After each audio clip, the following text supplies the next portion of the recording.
अजीज तलबा व तालिबात अस्सलाम वालेकुम वरहमतुल्लाह। आज हमारी गुफ्तगू का मौजू है मीर अनीस।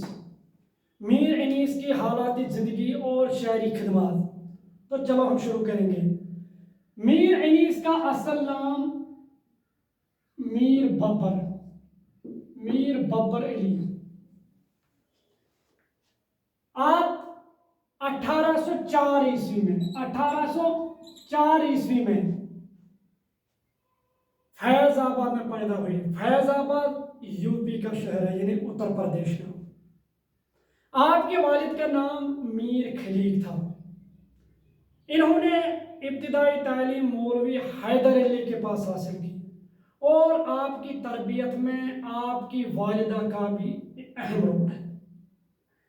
उन्होंने मुरवज्जा तालीम के साथ साथ घोड़सवारी, शमशेर जनी और फन सिपाहगरी में कमाल हासिल किया।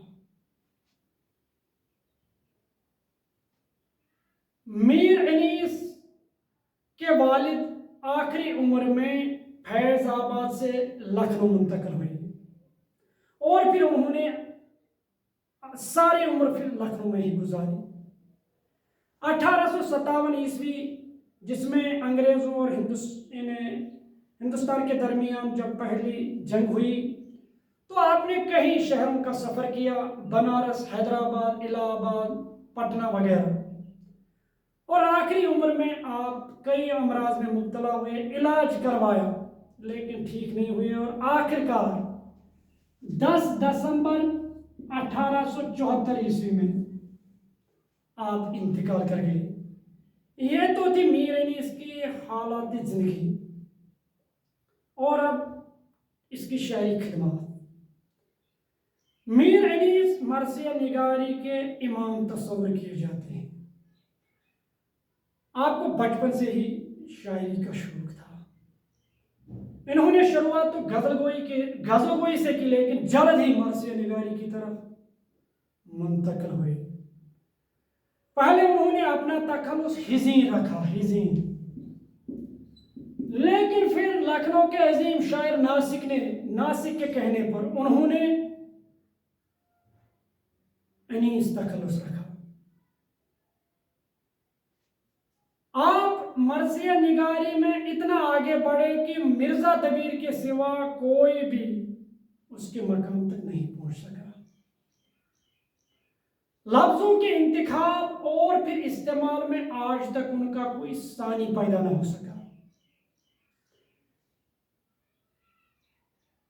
आपके कलाम में फसाहत और बलागत, नाजुक ख्याली, सादगी और सलासत पाई जाती है।